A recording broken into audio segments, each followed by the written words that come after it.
Welcome to The Pestle, reviewing and breaking down movies to look for insights into the movie-making process. Hosted by Kissing. How weird is it that we just mash our faces together instead of using our words? Let's dim the lights and get frisky. Welcome, everybody, to The Pestle. Today's show is brought to you by the Time Variance Authority. For resolving all of your multiverse paradoxes, place your trust in the TVA. Welcome, everybody, to The Pestle. I am Wes. And I am Todd. And this is a podcast, of course, where we discuss and analyze films from the perspective of filmmakers ourselves. We like to make things. We're trying to make bigger things. Maybe someday we'll pestle one of our own films, or not. I don't know. Who knows? Who knows? That's up for the TVA to determine. But nice. I know what you're talking about. Yeah, right. Oh, nice. You've not been watching Loki? I have not until last night. I watched the first episode. Nice. Yes. Yeah, well, there's a lot to cover in today's episode. So what are we going to do today? Today we are covering Meet Joe Black. So if you haven't watched that film, please pause this episode and go watch it. You can run it on YouTube and all the places, and then come back because we're going to spoil a lot. A lot. We'll talk about it. A bunch of things. We'll discuss some of the ways that one of the ways they establish characters. We'll talk about the pacing and how it can reveal character depth. We'll touch a little bit on cinematography, the shadow of death, Bill's one candle wish, and other such stuff and things and stuff. And the quick synopsis of the film: Death, who takes the form of a young man, asks a media mogul to act as his guide to teach him about life on Earth. And in the process, he falls in love with his guide's daughter. Directed by Brest, written by Ron Osborn, Jeff Reno, Kevin Wade, and Bo Goldman. Cinematography by Emmanuel Lubezki, starring Anthony Hopkins as William Parrish, Brad Pitt as Joe Black, Claire Fontani as Susan, Jake Weber as Drew, Marcia Harden as Allison, and Jeffrey Tambor as Quince. Claire Forlani. What did I say? Fontani? Sorry. Oh, which I don't know. Is great. Oh. You want me to do that again? I can do that again. Yeah. Yeah, okay. Directed by Brest, written by Ron Osborn, Jeff Reno, Kevin Wade, and Bo Goldman. Cinematography by Emmanuel Lubezki, and starring Anthony Hopkins as William Parrish, Brad Pitt as Joe Black, Claire Forlani as Susan, Jake Weber as Drew, Marcia Harden as Allison, and Jeffrey Tambor as Quince. Do you love Drew?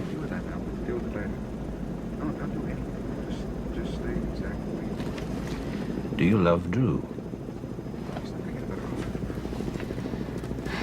You mean like you loved Mom? Forget about me, Mom. Are you gonna marry him?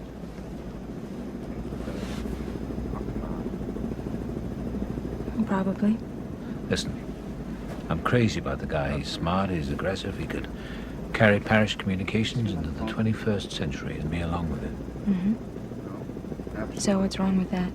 That's for me, I'm talking about you. It's not what you say about Drew, it's what you don't say. Maybe you're not listening. Oh, yes, I am. There's not an ounce of excitement, not a whisper of a thrill.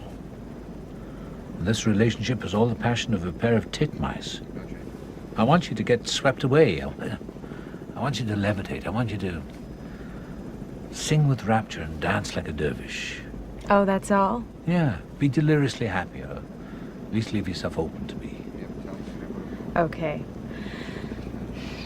Be deliriously happy. I shall do my utmost. I know it's a cornball thing, but love is passion, obsession, someone you can't live without. I say, fall head over heels, find someone you can love like crazy and who'll love you the same way back. How do you find him? Well, you forget your head and you listen to your heart. I'm not hearing any heart. Because the truth is, honey, there's no sense living your life without this. To make the journey and not fall deeply in love, Well, you haven't lived a life at all. But you have to try, because if you haven't tried, you haven't lived. Bravo. Oh, you're tough. I'm sorry. Okay. Give it to me again, but the short version this time. Okay? Stay open. Who knows? Lightning could strike. Yeah.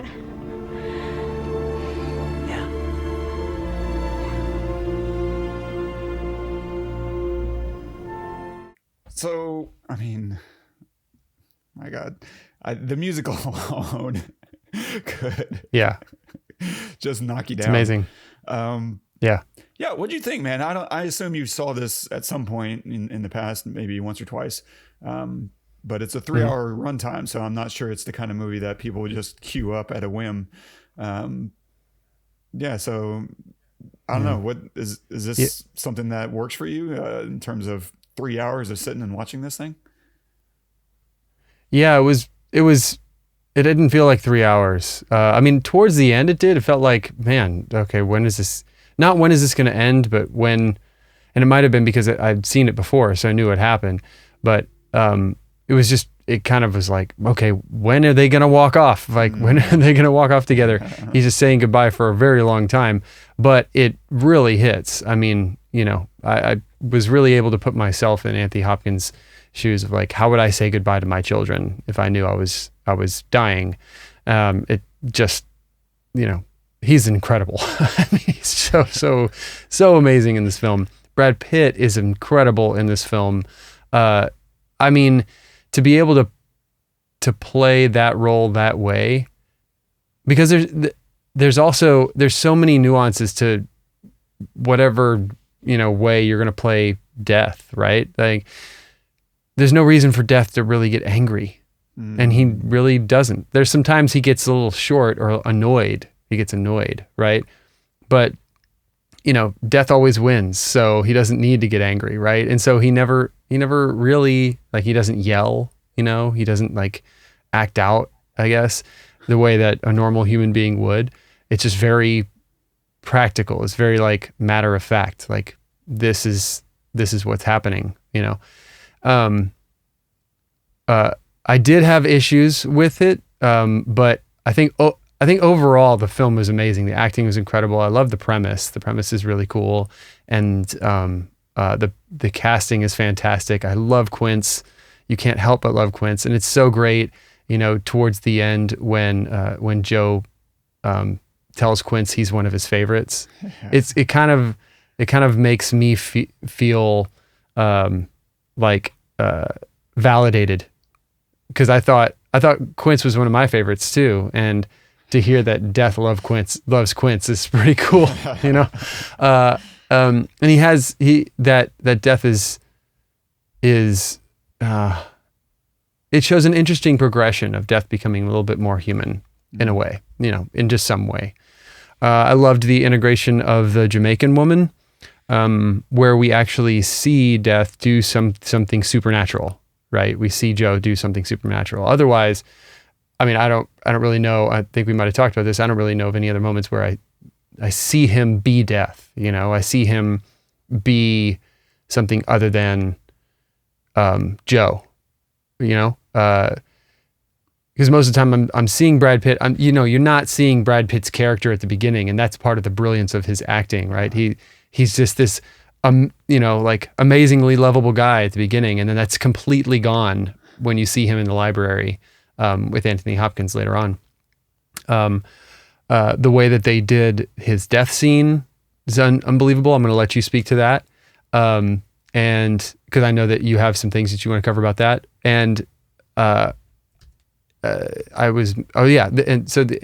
casting, right? So Claire Forlani is just amazing as well. Like she has this way of doing these really subtle facial things that tell you a lot. I think that there were some moments where the acting felt a little dated to me with her, just a moment here or there. But for the most part, it was for 99.9% of the time, I was like in it with her, and she's just amazing at being able to say so much by not saying anything, just, you know, a raise of an eyebrow or a blink, and it tells you everything that you need to know about that moment.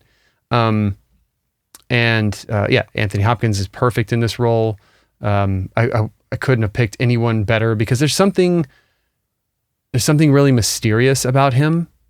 I mean, you know, we know him from Silence of the Lambs, and, you know, he has this like crazy side, you know, to him. And I don't think that ever leaves, right? I think that there's something about every role that he's in where there's a little bit of Hannibal Lecter in it. I can't see his face and not see Hannibal Lecter, but there's this little air of not malice, not like, just difference. I don't have any other word for it. Just there's this little bit of difference in him that makes him perfect for this particular role, right? He's not just some aging old white guy who's about to die. It's different, you know. I think it's even, you know, let's put somebody else in that scenario. Put like Harrison Ford in that scenario, right? Not right.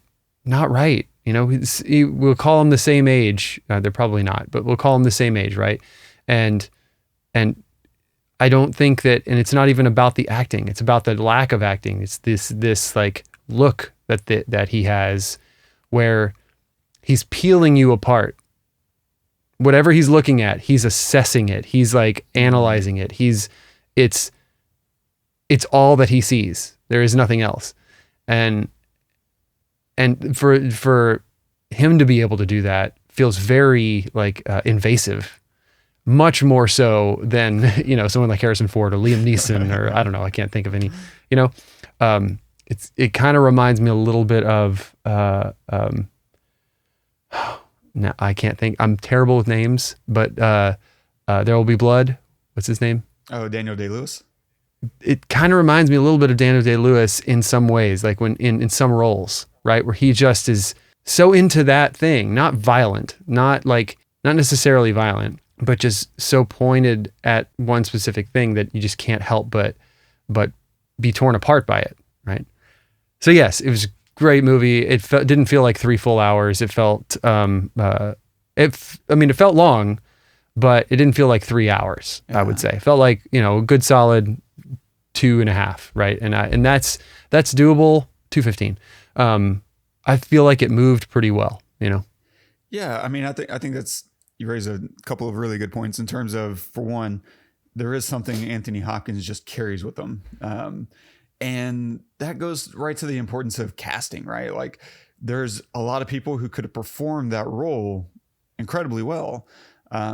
But sometimes it doesn't always go to maybe the best performer. Sometimes you have to take in these other characteristics that are just, you know, a part of someone's being. And Anthony Hopkins, without saying a word, like you said, I mean, he carries like this dignity and the stature and the strength and poise. And he's stoic. And yeah, there's a weight to him no matter what he's doing. And it's a physical thing. And as much as it is his performance and, you know, the way that he shifts, he doesn't, even whenever he's kind of just moving around, it feels pointed. Like, he doesn't meander like the rest of us meander. Like he meanders with intention. It's such an interesting physicality to him that there's a reason why you cast him in roles. And I'm sure he could play 1,000 other things, you know, physically, but those things that he just carries with him is so important. And same thing with, you know, what you were saying about like this, it's a 3-hour movie that doesn't feel like it. And I think a lot of that does have to do with the pacing, right? Because we don't spend that much time over that many things. Like, we spend a lot of time in a few things.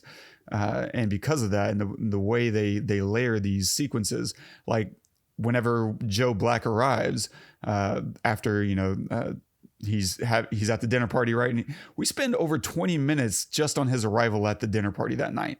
In another film, 20 minutes could be broken up into 10 different sequences.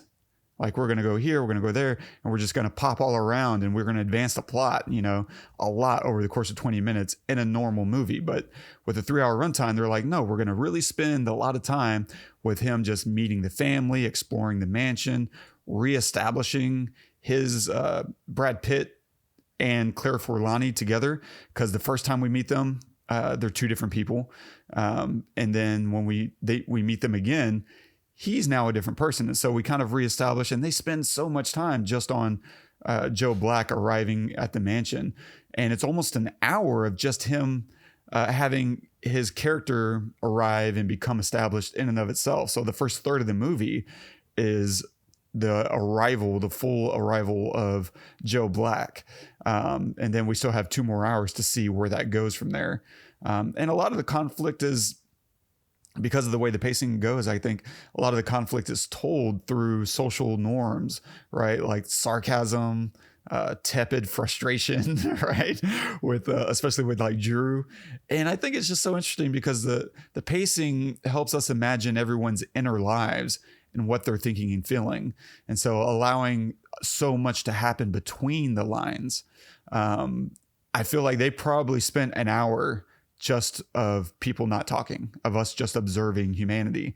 And what I like about that is these are social signals that are lost on Joe, right? Like, he doesn't know what's going on between the lines. He's just being, where everyone else is just kind of observing what is going on right now, and how do I feel about this, and how do I interpret what Joe just said. There's a lot, you know, even with other characters that's just happening between the lines. And to some degree, it's either going to frustrate a character or maybe amuse them. And so the people around Joe are reacting in this pacing. And with that, it could come off as annoying or charming. He's kind of a breath of fresh air, right? In a world filled with indirect communication where people don't want to say what they feel and what they mean. Joe does. Joe says exactly how he feels. And so how people react reveals a lot about who they are, right? Drew is short and he's very quick with his responses. Like, he doesn't waste a lot of time. He's coming right back at Joe. Whereas like Susan, she's bewildered and charmed, and she's just slowly reacting and trying to give him space, and trying not to say the first thing that she thinks or feels. Like, she's just kind of digesting him, as most of the people are. Quince, like you were saying, man, I love Quince so much, and his reaction to Joe is such a good contrast to Andrew's reaction, because as he unfolds, the film unfolds maybe around the halfway point, like, Quince just kind of tells Joe he's going after Bill has rejected the merger.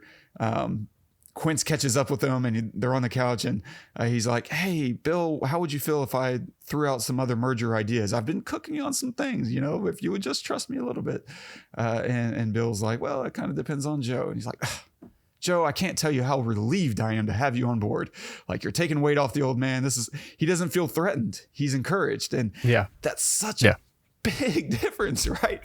And I think they're just kind of revealing that through the pacing and allowing people to react to Joe's presence. And overall, I mean, they just allow a lot of space and patient performances, and just letting these moments just slowly evolve. You know, we do the exact opposite of what we usually say, which is normally you want to enter the scene as late as humanly possible and get out as fast as possible. And here we're going to enter as early as possible and leave as late as possible. It's such a crazy contradiction that just plays because, you know, as we're saying, like, they cast such an extraordinary group of people to that, like, man, I think you're so right. Claire Forlani does so much in her face. And I love the way, as we watch her, she just searches. She's searching Joe for answers and scrutinizing him, but in this kind of loving and charmed way, and in an accepting way. Like, she gives something to Joe. It's not like she's just this trophy. She's giving something to Joe that Joe needs as well. And they're doing something for each other in that process, because she doesn't know what love is yet. And in being introduced to Joe, she's finding it. She's searching for it, and she's finding it in Joe. And Joe is also, reciprocating. He's finding it in her, as she's kind of teaching him what it means to love, in the same way that she's trying to learn from her father. Like, what is love? What does it mean? She's not. And the beautiful thing is she's learning against her will. Like her dad is trying to say, hey, you don't have it yet. I'm trying to tell you. And that's why I think that clip is so important, because it's the thesis of the film in a lot of ways, I think, is the meaning of life, right? Is love, and is to find it and to allow it to happen. As much as you're looking for it, you're allowing it to win you over. Yeah, I don't know. What did you think about the other daughter, Allison? She's an interesting, odd character especially in light of Susan. These are very two different things. And I'm even more, as curious as I am about Allison and what you think about her, I'm also curious about her statement at the end about you're allowed a favorite. Yeah. Yeah, she was the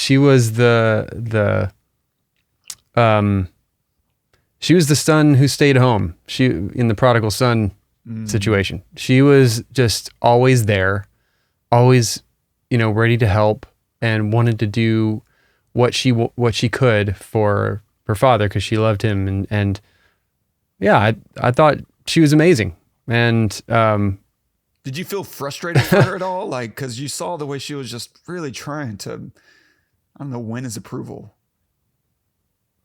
I mean, yes and no. Because, I mean, she's probably had this her whole life, right? This is not new, situation where she's done a lot of work and gotten very little, if any, recognition. I did feel for her, I didn't feel for her until the end when that line came up, when she said, you're allowed a favorite, and it had always been that way.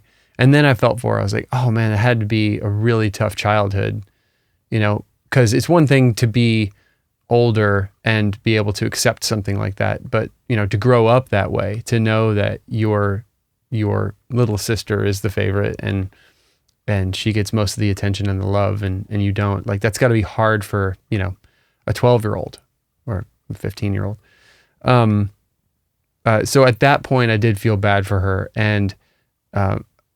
but I think she also probably is one of those people that gets her.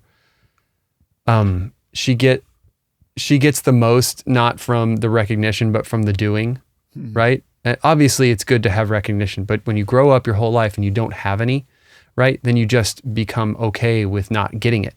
And so you just do the things because you love the person anyway, just because you want to do them. So her doing so like for example, her with the cake scenario, when she just wanted him to try the fucking cake and he wouldn't try the cake. Yeah, come on, asshole, try the cake. For me, or for most people, what happened in that scenario would not have been enough, right? What happened in that scenario was he said, okay, and he tried the cake, and he's like, this one, okay, there's 100,000 other decisions, and you just did that because I'm crying, right? You didn't do that because you really wanted to, or you really cared about anything that I'm fucking doing. So most cases, that would not have been enough. For me, that would not have been enough. But for her, it was, which tells me that it's the deed for her. So she's wonderful. She's the best daughter, like, yes, Claire's character, or I forget it. Susan. Susan is beautiful. She's smart because she's a doctor. She's caring. She's selfless, which makes it, I guess. That's a great lineup. I guess. What? Yeah, it's a great lineup. Which makes it easy for her to, on the surface, be someone's favorite, but not after you have spent a lot of time with them, and and just know what they're about, and so for someone like Susan, it's it's easy to be the favorite. But I think, yeah, I don't know. I loved her character, and I thought that she played it really well. And I thought that what was it, Allison? Yeah. I thought that her demeanor was great. She got upset when she needed to. She just let it slide when she needed to for her character. And, her character puts up with a lot. But then at the end, I thought that whole conversation was very important, not just for her, but also for the father, for William, because he needed that little closure, right? And he also needed to know, look, you've shat on me my whole life. I'm used to it. And I'm okay with it, right? So before you go, I just want you to know that this was hard. It wasn't easy, but I still love you. And that's good. I mean, that's honest closure, right? Totally. And I think the other difference between the two is how much lower maintenance Susan is. Like, she doesn't need much. She's a pretty content person, and good point. I could see myself, having a kid that was high maintenance, and I'm just not a high maintenance human being. Like, I don't want a lot. I don't need a lot of attention or whatever. And that can be a conflict. I have friends who can be, high maintenance, and I do what I can, and I'm there for them and whatever. But I could see that being, his character is tonally very similar to Susan as well. Like, she's her own person. Like, she clearly didn't have to be a doctor. She could have just, gone into business, if anything at all. She could probably just be a trust fund baby, or maybe not. I mean, you get the sense from Bill that he's not really interested in raising kids who are just getting by. And I don't know. Yeah. So I can imagine, just personality wise, him clicking a little bit more with Susan because of that aspect as well. Like, she's easy to be around. She's just very easy to be around. And there's something to be said for that too, for sure. But I love the way they establish all the characters. Like, at the beginning, I mean, we have that opening sequence, right, with midnight, and the house, this mansion we're looking at, and Bill wakes up to this whisper of a yes, and goes back to bed. The next scene is the party construction. It's where we meet Allison, and the first thing the florist is asking her, what kind of flowers are we thinking? Lots of freesia. Daddy loves freesia. It's not long before we kind of realize that Daddy probably doesn't care about freesia or much of anything. He's not a very material person in that way. But then right after we meet her, we meet Bill, and it's, good morning, Mr. Parrish. Is the president coming to your party? And I love this. They establish these things really quickly because it's a very simple, efficient way to establish a relationship. We've done two things. We've learned there's a woman. She's like working really hard for her daddy, who loves flowers, and all this construction is happening all around her. And she's, not necessarily flustered, but she's a busy bee. And then we immediately meet Bill, who's Mr. Parrish, and we're hearing that he's having a party, and not just that, but he's having a party that someone expects the president of the United States to be there.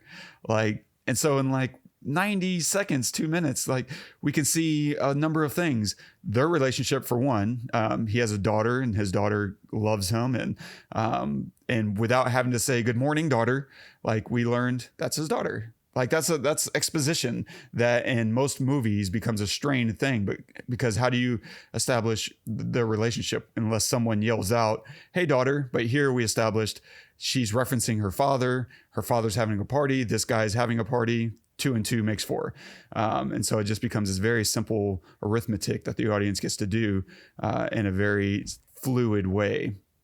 But we can also see that his house is opulent, right?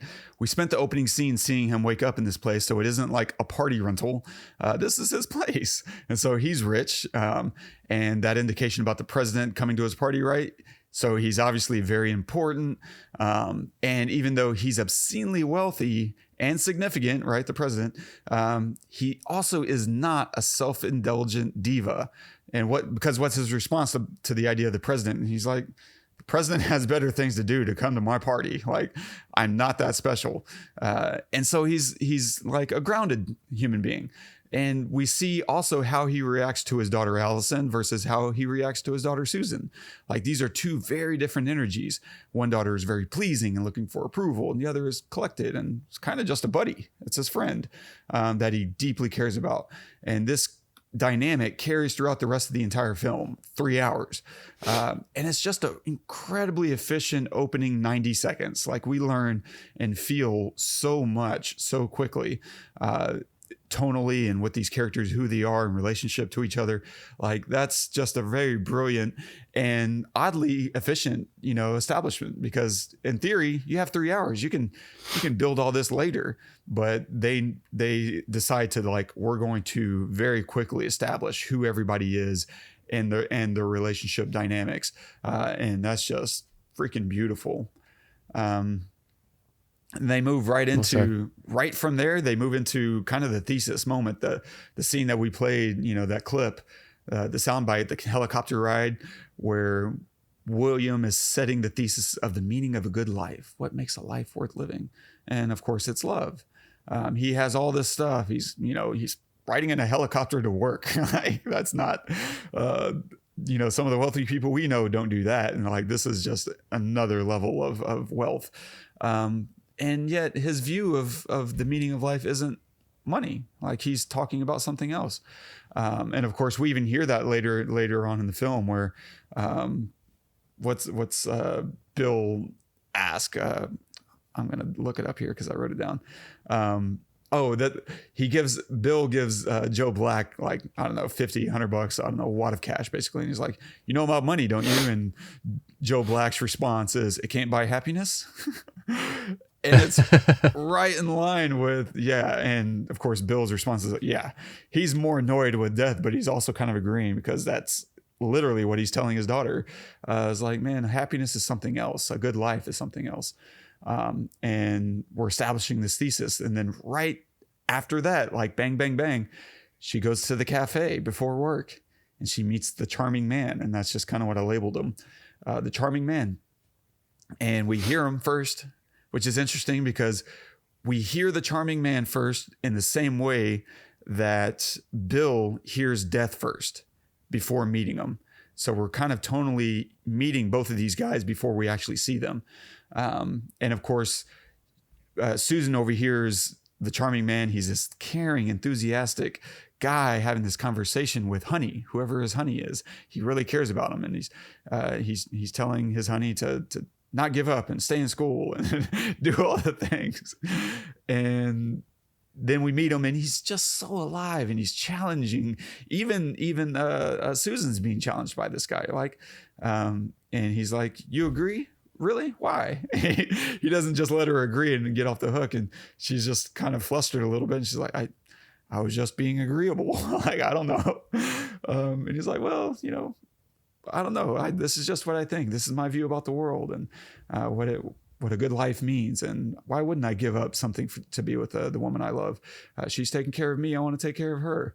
And it's just so good. And I love watching her watch him. There's this brief little moment, right, where he's getting her to agree to just have a cup of coffee with me. And he reaches behind the counter. He is so outgoing, right? He's going after what he wants. And he reaches out and he's kind of signaling to the server, like, hey, I got it. Hey, don't worry about it. I'm just taking over your job. Don't sweat it. And he's pouring the coffee. And I love this moment that we watch her watch him. And it's brief, but she's just kind of drinking him in. And it's just this beautiful little connection, because up until that moment, you don't really know how she feels. She feels assaulted almost. And he's like, is it okay that I call you, beautiful? And she's like, yeah, of course, and we don't really know how she feels yet until this moment where we watch her watching him. And it's just this gorgeous little brief, glimpse.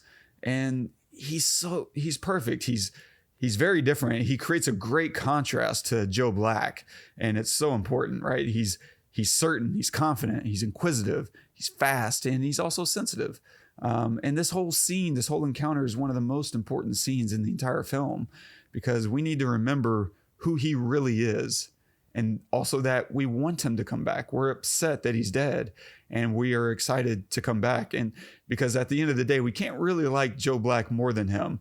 We need to hope that he returns, or at the least, be okay with the exchange. Like, oh yeah, this is good too. Like, I really enjoyed Joe and Susan together, but this is something to look forward to also. And there's something beautiful here that I remember now. I remember what it meant for them to be together. And you're getting okay with that in the same exact way that she's coming to terms with that as well. And the way they shot that whole sequence where he gets nailed by that van and bounces off another car in the process, that whole setup, I was just blown away by, because the audience is watching this guy cross traffic, and you're kind of on, on the edge of your seat watching this unfold. And after you've seen it once, you kind of forget how it happens, because you're just kind of waiting for this van to smack him. And it almost would feel cheap if you did it that way. But instead, you have him jump out of the way of one car, like, oof, I'm dodged that bullet, only to jump in the path of another car. And that feels so much more honest and earned, instead of just having a car blindside him. Because why wouldn't a car honk like, hey, get out of the way, you're about to get hit? And that setup and payoff is just perfect. It feels earned, it feels honest. And I completely buy into that whole scenario. How did that, pardon the pun here, but how did that hit you? I remember the first time I saw it, I said, whoa, oh my God. It was like out loud, whoa. Comes out of absolutely nowhere. You have no idea that that's coming. And those are the best. There's nothing about the film that makes you think there would be anything violent, like in a trailer or something like that, or in the poster or anything. And, yeah. So when it happened, the first time I saw it, I was completely surprised. And even this time I was watching very closely, and I was like blown away about how they did it. It was just so practical and real, like real life that could happen. That, yeah, it was amazing. And I do wonder, so Death says he needed a body, but it wasn't really that guy's body. That guy's body was mangled completely. The charming man's body was completely mangled. So I don't know what it meant, because it wasn't like he was already put in the ground. It was that night. It was the same night. So I don't know.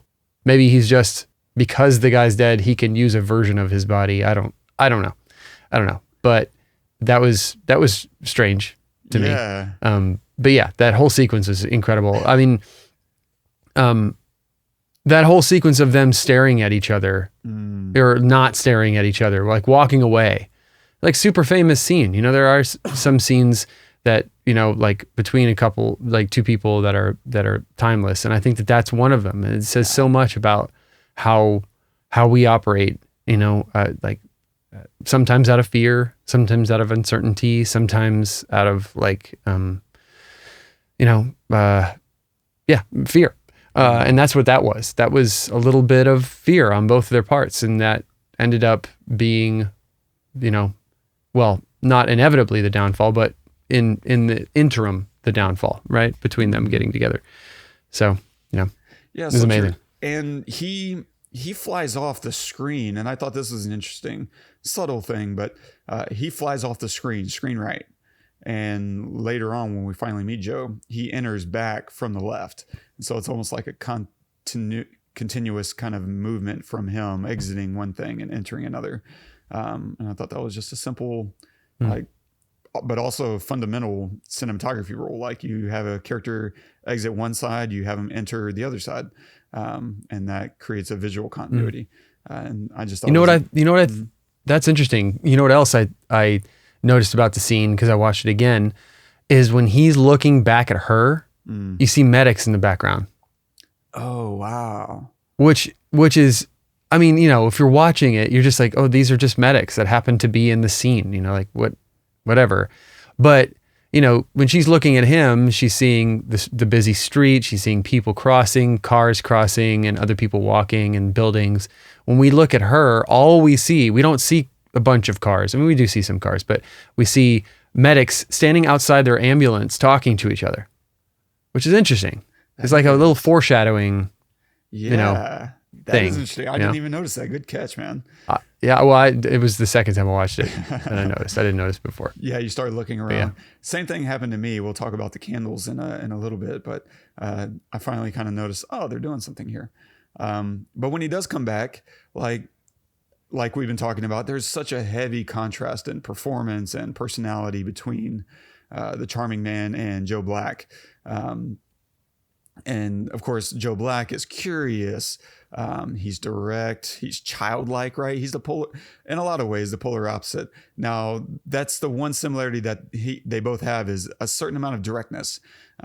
Because the charming guy, was very direct too. He's like, you could be my wife. What? No, really. Hey, I'm just saying for the sake of argument, blah, blah, blah. Like there was that directness. Almost everything else was just completely different, especially the physicality. And it's interesting because every new experience is entertaining and fun to Joe Black. Like, I'm acting like people now. I had this great interaction earlier today. Like it's just kind of a silly, fun thing, right? He meets the kitchen staff. I thoroughly enjoyed meeting you all. And walks around with a spoon of peanut butter, and like you see Susan's reaction, like, what are you doing? Like here, just give me the spoon. Don't put it in your pocket, you weirdo. Like it's so entertaining for him and for us, of course. But another thing. Well, the interesting thing about that too is I love how they don't double dip the spoon. When the guy is giving him bites, he gives him a new spoon, and then he wants a second bite. He gets him another spoon, a clean spoon, exactly how it should have been, Yep. especially in a proper place like that. They're like one does not double dip. Yes, exactly. And they strip a lot of the music away once Joe arrives, which is interesting because whenever the charming guy gets killed, there's this swell of music, like it's beautiful and sweeping you away, and it's tying into the helicopter ride of like we're being swept away and lightning is striking, and then but when Joe enters, like there is no music, like the dinner party and his arrival, it's starkly different, right? Now everything is pregnant pauses, and the lack of score makes every piece of dialogue stand out, and we start to dial in and watch the physical reactions while we're waiting for responses, and everything becomes a little bit more heightened until the music finally starts coming back. And I don't even remember what part of the film we start to hear the music again, but I bet you can analyze this film just from the standpoint of the score itself, what themes and melodies are being played and when. I bet there's a lot in there to discover. And Joe Black himself is interesting, right? We slowly discover his powers, like you were saying. We don't necessarily always see his supernatural capabilities, but we discover what his powers are and his place in the universe, right? He handles his duties in the back of his mind. He's on holiday right now, and yet he's trying to describe to Bill, I'm still working. Like it's just, I just do it in the back of my head. And he doesn't cause suffering. So he's death, but he's not God in that sense. Like he doesn't make things come to pass. He doesn't cause suffering, right? He tells the Jamaican woman, I have nothing to do with these things, right? But at the same time, he can ease suffering. That's part of his powers, and maybe, something that he does out of some sense of kindness to some degree. And his inquisitive curiosity is also just a really great device for pushing the story around, for exposition, right? There's this moment that he has with Bill where he's like, at this juncture, why do you still care about all this business stuff? Like, what does it matter? And Bill he just kind of explodes at him. He's like, a man wants to leave something behind the way he built it. And he's talking about like a legacy. And that's so good because this establishes a want, a desire for Bill. And so now he has a goal for our character, which is to leave his legacy intact, which is threatened by Drew. So we have this great source of conflict for the rest of the film as he's trying to accomplish something and he has an adversary with Drew. And of course, it only gets resolved at the very end of the film. And so Joe becomes this really good source of creating the stakes of the film and these questions that are being asked, right? The first question that we ask that gets answered pretty quick, which is, will death let William live? And of course, no, that's not going to happen.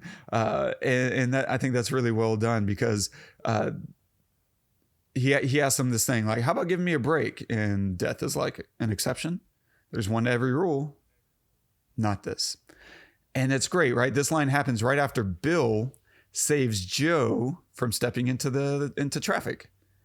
Like he grabs his arm and pulls him back from traffic because Joe doesn't know what the hell he's doing. Unlike, the charming man who just was blindsided by love and he accidentally got hit by a car. Joe doesn't know what the hell is going on in this world. And he's about to get killed before he even has a chance to live. And Bill saves him and then asks him like, hey, how about giving me a break? And he's like, nope. There are no exceptions. And it's great. It's a subtle callback to the death of the charming man, of course.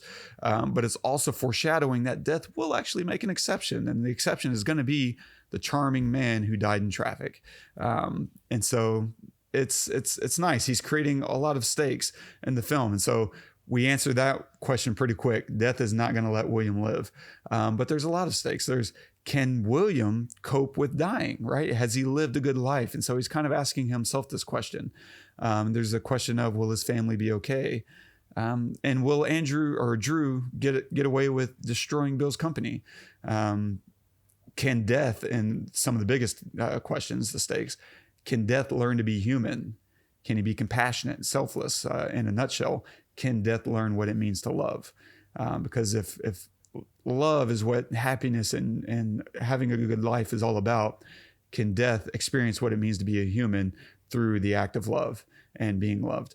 And in that way, the question and answer to that question is given through Susan.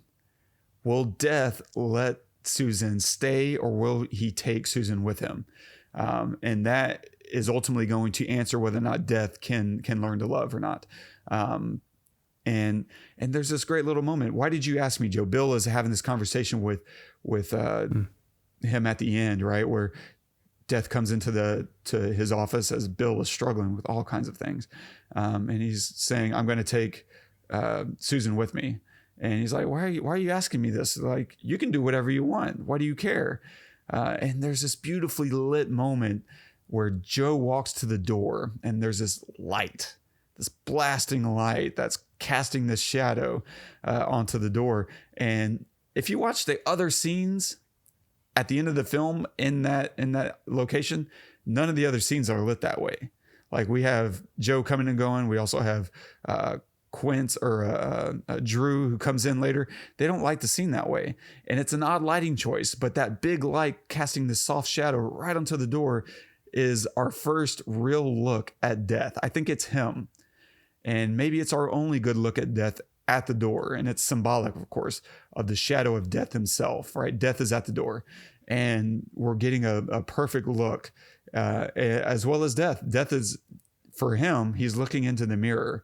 That's his version of looking into the mirror, is looking into the shadow. And it's perfect because he's asking death, like, what? You don't need my approval, but you know in your heart that this is wrong and that she doesn't know who you truly are. And of course, this is echoed from the Jamaican woman. That relationship pays a lot of dividends in terms of giving Joe a soundboard that with someone who doesn't have anything at stake. She's going to die. When she knows it, she's asking for it. She has nothing to win or lose by being honest with death, as opposed to Bill. Bill could still be playing the game. And so to some degree, his ideas and thoughts are suspect. But here in this moment, he's being asked a real question and he's having a moment of reflection. Of course, that goes right into, you know who I am, right? That moment with Susan. And he's saying, she's asking, you're not him, are you? Who are you? You know who I am. And we just watch her for ages, eons. and she's saying, you're, and she just can't bring herself to say it, you're Joe. And I think maybe there's a lot of ways you can read this scene. I think it's a test. It could be read as a test, because he felt a little disappointed and let down, because she loves him, but she maybe doesn't really know who she is. But at the same time, maybe she does. Maybe she really does, and yet she doesn't want to admit it, and therefore doesn't really blatantly say who he really is. And so maybe she failed his test, that maybe she can't really love him the way he wants her to love him, because for her to admit that he's dead also means that she's okay with going where he's going. I don't know. So there's a lot. I don't know how you interpreted that whole little sequence. Yeah, feel free. Well, that sequence in particular was, I mean, it was just beautiful, the way that he didn't say anything, she didn't say anything, but they knew that something, like she knew something. She knew, that he had to leave. She didn't ask him too much about it, but she, she knew he wasn't that same guy and that there was something else. We don't know what that was. We're just assuming that, she has some kind of realization in that moment, right? I mean, the problem that I have with this whole thing is that he didn't tell her, and they had sex, and then she finds out that he's not the guy, and it's just okay. Like, that bothers me. It bothered me the first time I saw it, and I wasn't sure I was going to feel about it again, but it bothered me again a lot, because it didn't have to happen. They didn't have to have that in there. And I mean, she could fall in love with him, and they could kiss and stuff, and I don't know, whatever. It just didn't have to happen, right? And then at the end, when at the end in the scene that you're talking about, where she has this realization, she's not maybe the point that I understand the point you're making, because she's not mad at him, right? She's not mad at him, which normally, I mean, I guess, you should be, because she really does care for him, and then after she has that realization and that look that she gives him, they do kiss again, and they say goodbye. So she does have feelings for him, but she didn't know who he was at the time, in the scenes before, in the love scene before. So I have a big problem with that. And, it kind of rubs the whole film for me, to be honest. And I know that that's a small thing, and it's not something that most people would have a problem with necessarily, but I do, for sure, because I am impacted by I'm less impacted by him leaving at the end because of it. I understand that he is, before he becomes more human, right? As he's learning, he becomes more selfless, I guess, he becomes more selfless. And so he's very selfish at the beginning, right? And it's a whole buildup, and every time something happens and he learns something new, he becomes a little bit more knowledgeable, a little bit more other, eccentric, right?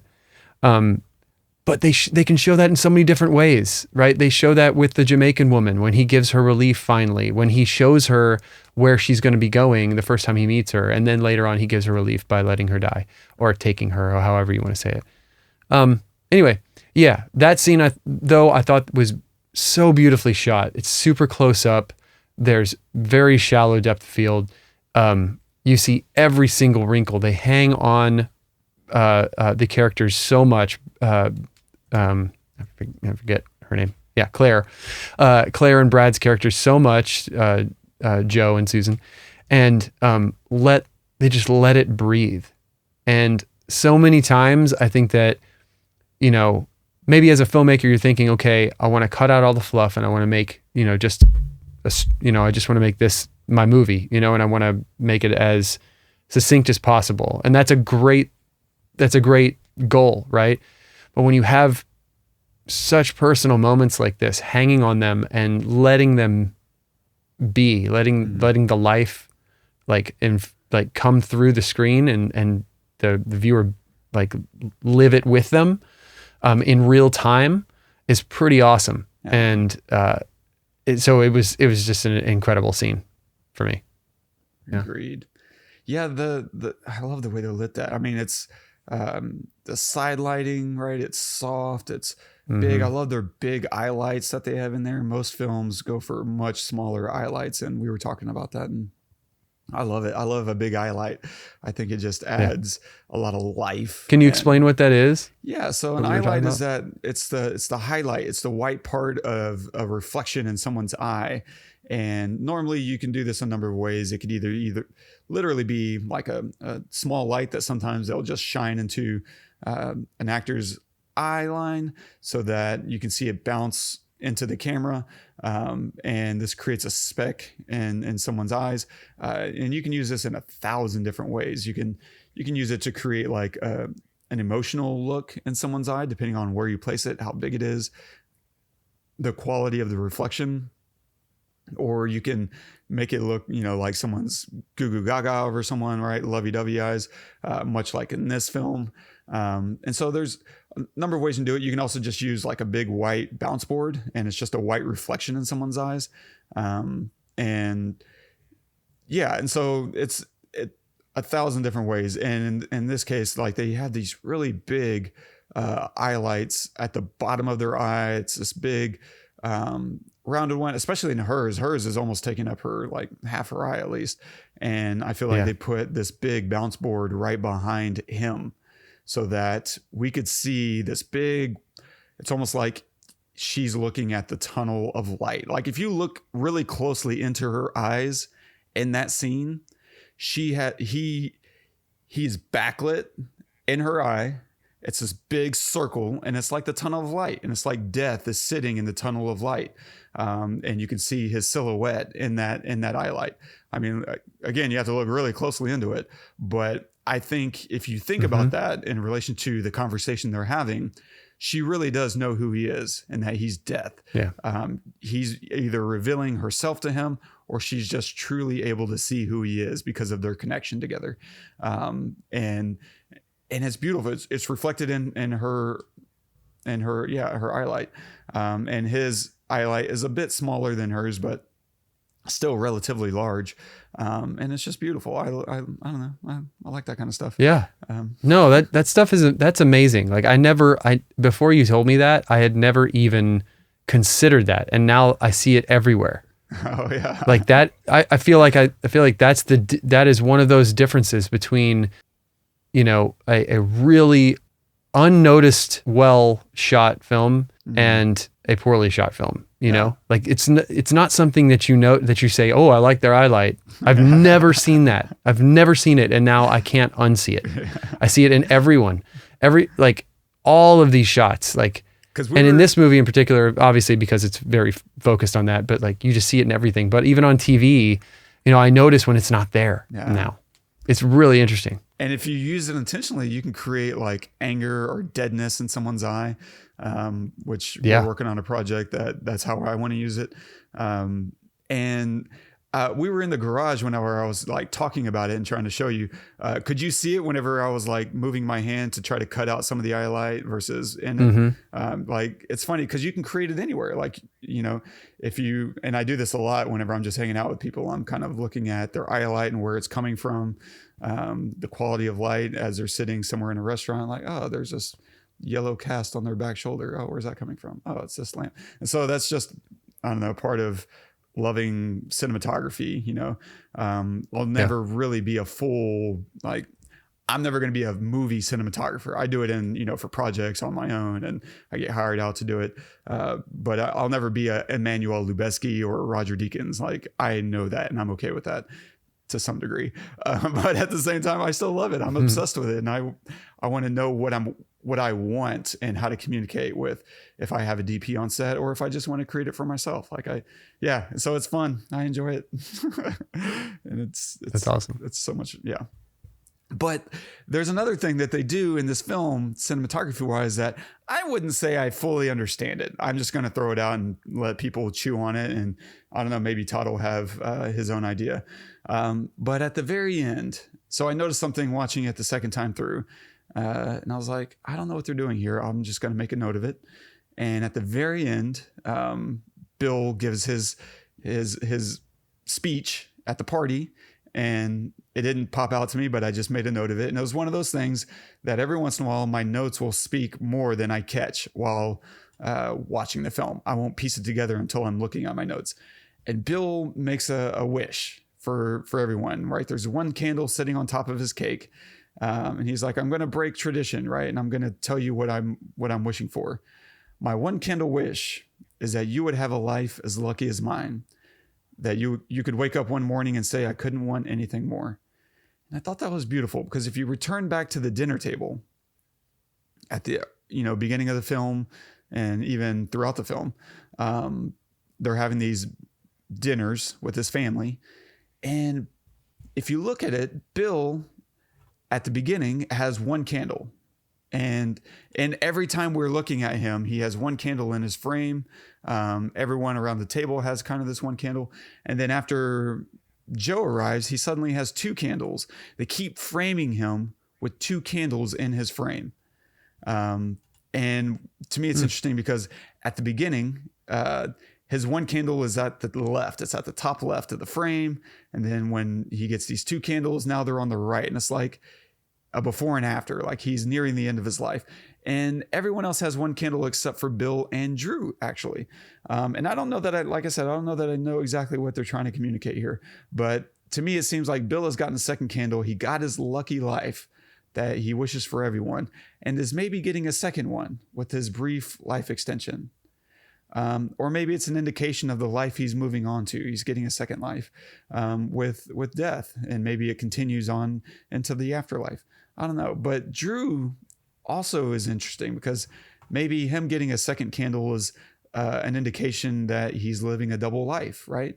He's on a secret mission and he's being deceptive, and we don't know what that is until the very end of the film.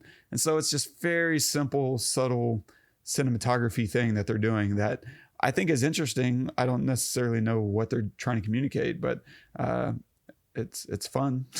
It's fun to think about. Yeah, and just to that's interesting. Play with. Yeah, I love that kind of stuff where you don't really notice it until someone says, "Hey, did you notice this candle thing?" Like, no, I did not notice that candle thing. Why would I? Wow, that's amazing. Yeah, why would I notice that? But yeah, it's so cool. I love that. The score is so good. It carries these moments at times. It just sweeps you away. That soundbite that we played.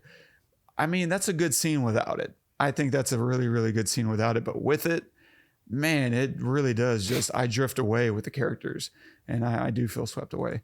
But other times there's times where it also kind of removes the edge of a potentially scary scene, because there's a section where Bill challenges Death. Because Death is saying, I really like your daughter kind of thing. And he's yelling at him. He becomes unhinged. Like, we don't see Bill lose it except for this scene. And he's just screaming at him. And Death warns him, right?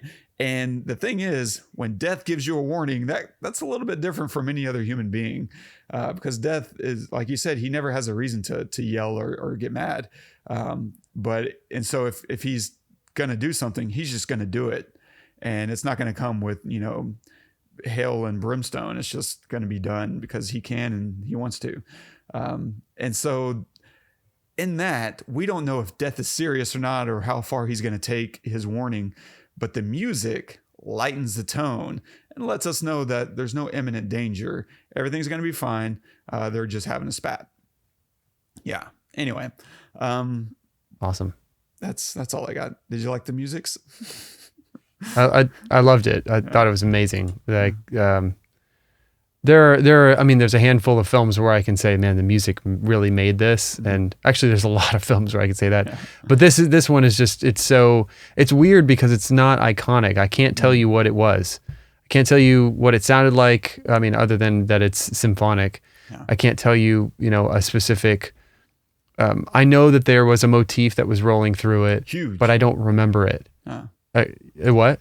Yeah, Q. huge. Yeah. Yeah. And you're right. I can kind of hear it. And I but can't tell you what it was, Yeah. but it was important and vital and like so perfect for that. You know, it needed to be this elegant, this elegant symphony, right? Because life is a symphony, and it needed to be beautiful because Claire is beautiful, and Susan is beautiful, and it needed to be, and so is Brad Pitt. And it needed to be fluid because that's what his character was, and what Joe was, and all of these things, and it absolutely was. And if they would have gone for anything else, it would have completely changed the feel, which I know is the point of a score. But it was just beautiful and really heightened the elegance of all these moments, and it's because it's so easy to feel detached from all of these characters because he's a quadzillionaire or whatever. Yeah. So it's very easy to say, oh, this guy, I wish you all have a life as blessed as me. Fuck you, man. You got $1 zillion. Yeah, no, you don't care, whatever. But that's the point, right? He's not talking about his money. Yeah. And I think that's the strength of this filmmaking, is that we know what he means. Yeah. He doesn't mean I wish you all are millionaires. He's like, I wish you all have what I had, which is time and love, right? Because he got all that. He talked about his wife who had passed, and how much he loved her. He talked about, his daughters, and we could see it in his love her. And when he gave Allison her hug at the end is just beautiful. He stayed with her. He stayed with her for a second. He hugs her before he goes over to Susan. He hugs her and he kisses her and he looks at her and he says, thank you. And then he leaves, right? It's not just a hug to get to my favorite. He spends a minute. It's a quick minute because we already had our come to Jesus moment, pardon the pun, earlier. Yeah. Yeah. I also like his name. His name is William Parrish, which is kind of a play on words for he will perish. Because perish is a double entendre. And it's simple. It's subtle. It's one of those little writer things where you do, you're like, what? I'm going to make it very clear. He's going to die. This guy's going to die. I love it. But it's great. With that, there's also kind of a horror version of this that where's his body, right? And so his body just kind of vanishes, but imagine another version where his body's on the other side of that bridge and this dude just walked back from murdering the dad and she's, going to discover like, oh my God, you killed my dad. It just becomes this litigious thing where they spend the next 6 months litigating this guy. Like, what did you do? He's like, I don't know. Yeah.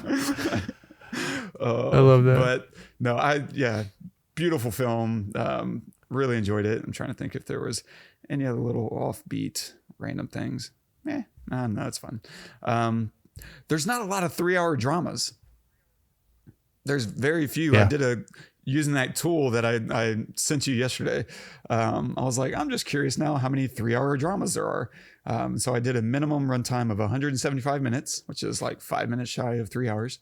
And it was like, how many are there? You have Titanic, which is a drama, but it also has a heavy action element to it. And so, okay. You have The Deer Hunter, which again, fair enough, is a drama, but still has a very heavy action element to it. You have Meet Joe Black, Magnolia, which we've done, and A Star is Born, which is the 1954 version, not the recent one. You have Dogville, which I still have not seen. And then a bunch of a handful of others that I haven't seen. So really there's 6 in my mind. There's 6 3-hour dramas, which is kind of crazy. I don't know if I'm surprised there aren't more or if I'm surprised that there are that many. I don't know. That's crazy. Yeah.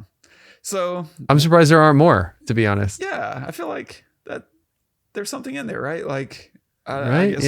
I guess Lawrence of Arabia doesn't qualify. It's a bit of an epic, or maybe it's not 3 hours. I don't know. It definitely feels like 3 hours. Yeah. Anyway, So what are you going to recommend this week? I bet I can guess. You can't guess. But now you have to try. Legends of the Fall. No. That would have been a good one. Okay. Has nothing to do with this. Okay. It's absolutely. Damn it. I wanted, it's so easy to recommend another Brad Pitt film, and I could. I bet I know what you're going to recommend. But I'm just kind of into this thing that my wife and I are watching that we're like way behind on, but we're catching up on, and I don't even know why I like it. It's so weird why I like it, but I'm going to recommend that great British baking show. Holy crap.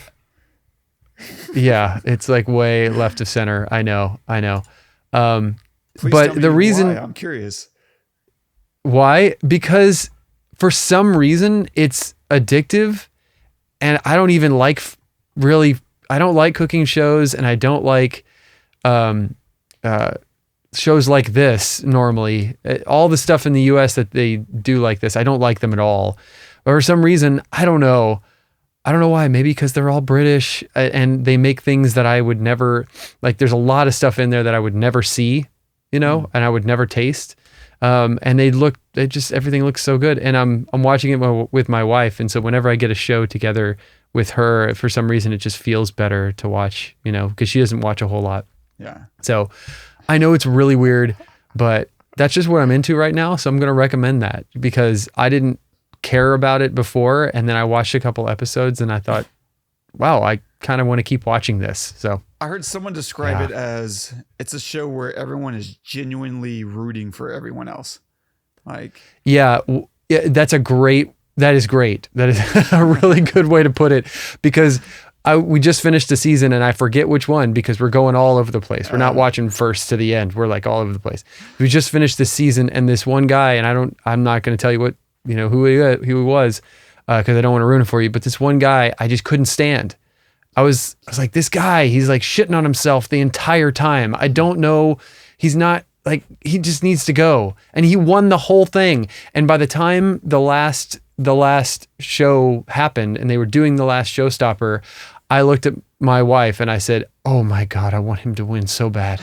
I just want him to win so bad. He completely won me over. I just had pegged him completely wrong. And that's never happened to me before in a reality. One, I don't watch reality TV at all ever, but this in particular is just I don't know. It's just really interesting, the dynamic in there, I'm so conflicted. Like, I've never seen it. I know. But now I'm like, should I watch it? But then I'm afraid that if I like it, I'm going to just binge through it all. And I'm like, I don't. Well, here's the thing. You might binge a little bit, but you're not going to miss anything. It's not like there's a plot. You can sit down and watch one season, which is completely disconnected from all of the others, and they're 10 episodes long, so yeah. Or you could watch one episode and really like it, but not go back and watch anything else, and you're still not missing anything really, except for that season. That was really interesting. And off air, maybe I'll tell you what season it is if you really want to watch, but I won't tell you who, and you can watch that season. Anyway. That's awesome. What about you? What do you think I want to recommend? You're going to be wrong because I didn't have a clear-cut choice on this one. Well, then, no, I'm not going to guess because I know I'm going to be wrong and I don't want to screw anything up. So go. You want to be an idiot on air? Yeah, I don't want to be an idiot. I'm not as good as you at recommending stuff. I know this was hard. I had four that I was thinking about, but I think I'm gonna go. And I know this one's gonna be obvious, once I say it out loud. But I just recently watched it yesterday, and I love it. And so obviously I'm going to recommend Straight Outta Compton. It's so good. Yeah, duh. Obviously. It's perfect segue. It's so good. I mean, I am pretty over biopics. Like, they just feel so done and typical. There's only a handful in the last several years that I'm like, that was magical. Like, Lion is really, really fantastic. And Straight Outta Compton is so good, especially biopics about musicians. They are so rinse repeat. But this one was so different because it doesn't tell you like their entire life story. They put you right in the middle of it. And it's 2.5 hours of well-deserved storytelling. And they really take you on a journey. They rip your heart out. They lets you see what these people care about. And I am so in love with F. Gary Gray's storytelling in that film. And I could not recommend it enough. And I plan to watch it again. There's a director's cut that I'm going to watch maybe today, but hopefully sometime this week, because I'm just curious, what did he think was missing? Like, this was such a good movie. I'm just intensely curious about what his other version looks like.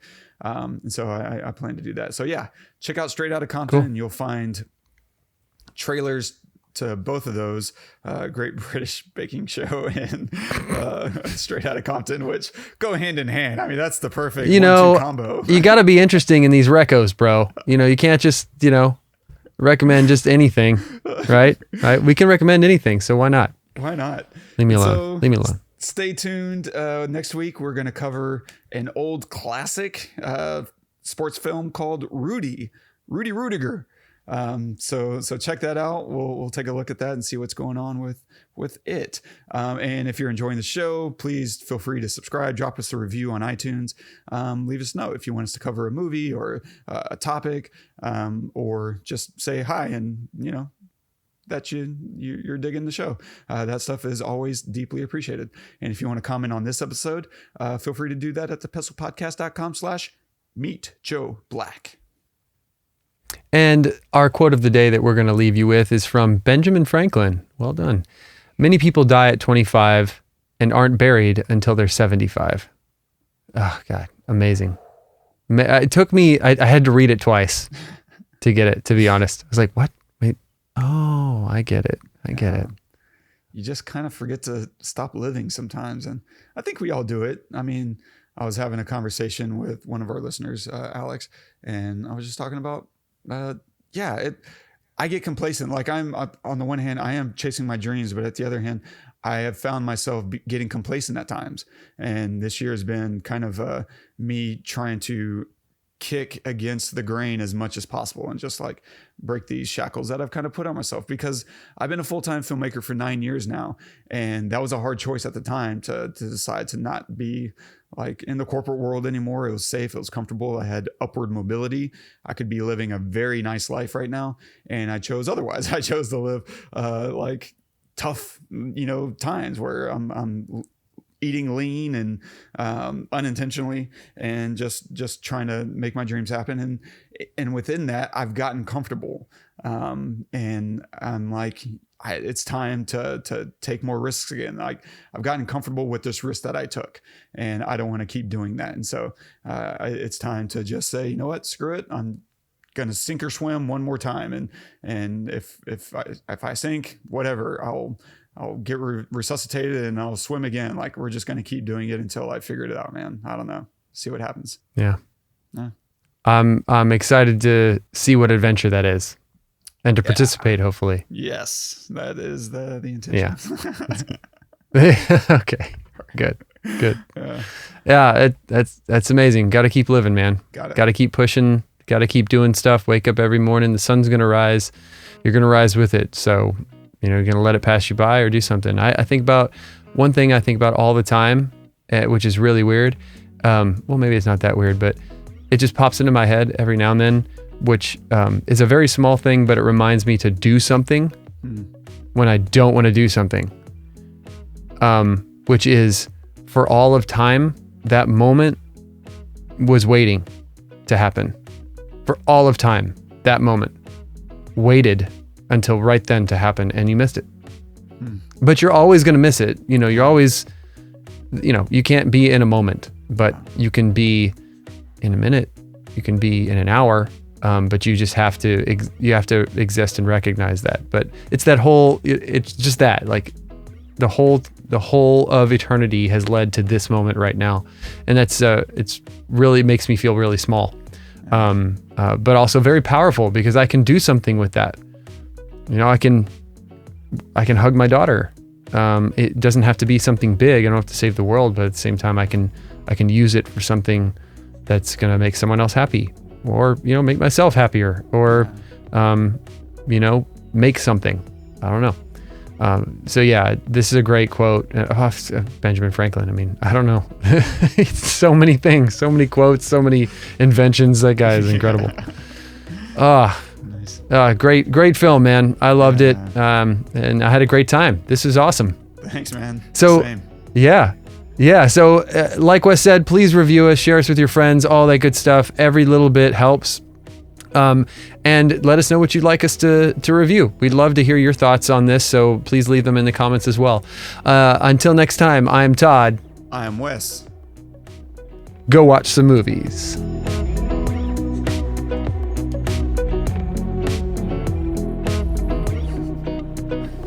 We're dorks. Such geeks.